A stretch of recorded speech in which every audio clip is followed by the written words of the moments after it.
السلام علیکم، امید ہے مزاج بخیر ہوں گے، اپنا اور آس پڑوس کا ڈھیر سارا خیال بھی رکھ رہے ہوں گے۔ عابدی میڈیا میں خوش آمدید۔ رمضان المبارک کا بابرکت مہینہ شروع ہو چکا ہے اور اڑتی خبر ہے کہ پڑوسی ملک نے 10 روزہ نماز تراویح پہ پابندی لگا رکھی ہے۔ ظاہر ہے یہ پابندی اس نظر سے ہوگی کہ اس 10 روزہ نماز تراویح میں قرآن ٹھیک طرح نہیں پڑھا جاتا، تو آیا یہ پابندی لگانا اس پہ باقاعدہ کہ بالکل آپ نے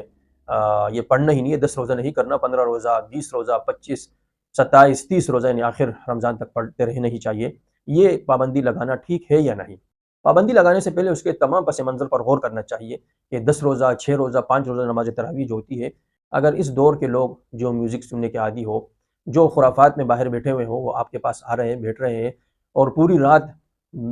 کھڑے ہو کر نماز تراویح پڑھ رہے ہیں، تو یہ بہت بڑا عمل ہے۔ لیکن بات وہی ہے کہ نماز تراویح اچھے طریقے سے پڑھی جا رہی ہو، حدر ہو رہا ہو اور وہ اس میں حروف کی ادائی ٹھیک طریقے سے ہو رہی ہے، تو آپ اس پہ پابندی لگائیں کہ اگر کوئی تیز پڑھ رہا ہے اور اس میں حروف کی ادائی نہیں ہو رہی ہے، کچھ سے کچھ بن رہا ہے، کچھ سمجھ میں نہیں آ رہا ہے کیا پڑھا جا رہا ہے، تو اس پہ پابندی لگنی چاہیے تھی، نہ کہ اس پہ کہ یہ 10 روزہ نماز تراویح۔ ماشاءاللہ میں نے خود سنی ہے، 6 روزہ نماز تراویح ایک جگہ میں سن رہا تھا، حالانکہ وہ بریلوی مسلک والے تھے اور بریلوی مسلک والے بیچارے صرف نعتوں میں ان چیزوں میں وہ مشہور ہوتے ہیں، لیکن ایک جگہ میں نے دیکھا بہت ہی اچھے انداز میں وہ تلاوت کر رہے تھے، کافی ٹائم ہو چکا تھا، مطلب 11-12 ایسے بجے میں کان لگا کے سنا، پھر جب دیکھا تو وہاں باقاعدہ لکھا ہوتا ہے کہ 6 روزہ نماز تراویح، تو بہت ہی ایسے اتنے سلو بھی نہیں پڑھنے چاہیے۔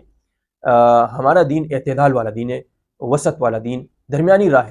اختیار کرنی چاہیے، نہیں اتنا تیز آواز میں حافظ جی تلاوت کرے کہ کسی کو کچھ سمجھ میں ہی نہ آئے، یا لمن تعلم یا لمن تعلم، بس یہی سمجھ میں آ رہا ہو، اور نہیں اتنی سلو کہ جیسے عام نماز میں آپ پڑھ رہے ہو، بس اتنے آواز اتنی رفتار کے ساتھ پڑھنا چاہیے کہ سمجھ میں آئے، سننے والا سن سکے کہ یہ کیا پڑھ رہا ہے۔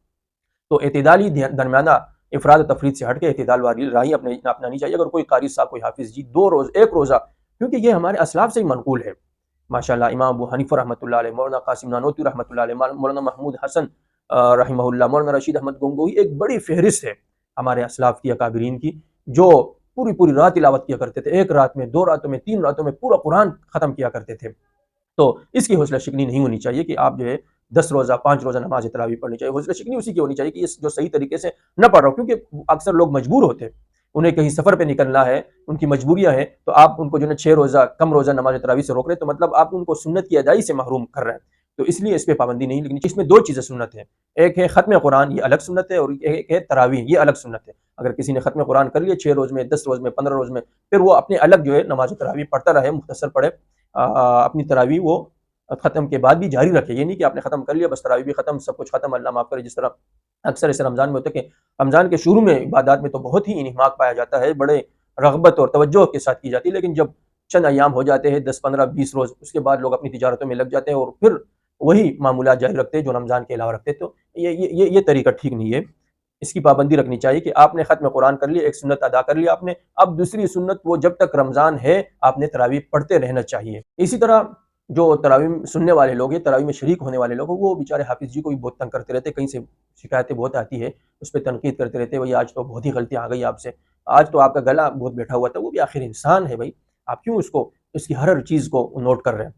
اللہ نے ہر انسان میں الگ الگ صفات ودیت کر رکھی ہے، اب کوئی حافظ جی ہے، اس سے تھوڑی غلطی آ رہی ہے، آپ اس کی دوسری صفات دیکھیں کہ اس کی آواز کیسی ہے، آیا اس نے پورا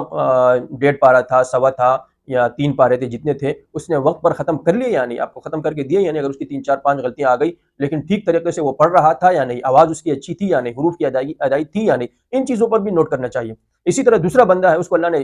ذہانت سے نوازا ہے، اس کی کوئی بھی غلطیاں نہیں ہے، لیکن آواز تھوڑی سی اچھی نہیں ہے، گلا تھوڑا سا خراب ہے، تو اب آپ نے اس کو اچھے والے حصے، مطلب وہی گلاس کا جو ہے آدھا حصہ بھرا ہوا ہے اور آدھا خالی ہے، تو آپ نے خالی حصے پر نہیں نظر رکھنا چاہیے کہ یہ تو بالکل، یہ تو خالی ہے بھائی، تو جو آدھا بھرا ہوا ہے اس پر بھی آپ نظر رکھیں، تو اپنے حافظ صاحب کے ساتھ انتہائی محبت کے ساتھ پیش آئے۔ یہ ہمارے بڑے محسنین ہیں، ایک دور ایسے تھا کہ حافظ جی نہیں ملا کرتے تھے، پورے گاؤں میں، پورے قصبہ میں، پورے علاقے میں، شہر میں کوئی ایک اکا دکا کوئی حافظ ہوتا، اب ماشاءاللہ ہر گلی میں، محلہ نہیں، ہر گلی میں کئی حفاظ ہوتے ہیں، تو یہ اللہ تعالیٰ کی بہت بڑی نعمت ہے ہمارے پاس، ان کی ہم قدر کریں، ان کی عزت کریں۔ ہاں کہیں وہ حروف کی ادائی ٹھیک طریقے سے نہیں، اس کا بھی طریقہ ہے، ہر ایک یہ نہیں کہ اپنے طور پر جو ہے حافظ جی کو پکڑے اور اس کو ڈانٹے یا اس پہ تنقید کرے، انتظامیہ ہوگی، اس کے بڑے ہوں گے یا آپ بول رہے تو بڑے پیار محبت سے ادب کے ساتھ آپ کو بولنا چاہیے، احترام ملحوظ خاطر رکھتے ہوئے، یہ قرآن کا ادب ہے، یہ اللہ کا ادب ہے، یہ نبی کا ادب ہے، یہ ایک جنتی کا ادب ہے۔ اللہ تعالی ہمیں قرآن پہ عمل کرنے والا، قرآن سے محبت کرنے والا، قرآن پڑھنے والا، قرآن سننے والا بنائے، اور یہی قرآن ہمارے لیے صدقہ بنے، ہمارے لیے نجات کا ذریعہ بنے، ہمارے لیے حجت بنے، ہمارے اوپر حجت نہ بنے۔ آمین یا رب العالمین۔ آج کی محفل میں اتنا ہی، اگلی ملاقات تک کے لیے اجازت دیجیے گا۔ اس کے ساتھ ہی اپنا اور آس پڑوس کا ڈھیر سارا خیال بھی رکھیے گا، قرآن کا اور حافظ قرآن کا انتہائی احترام کیجیے گا۔ اللہ حافظ۔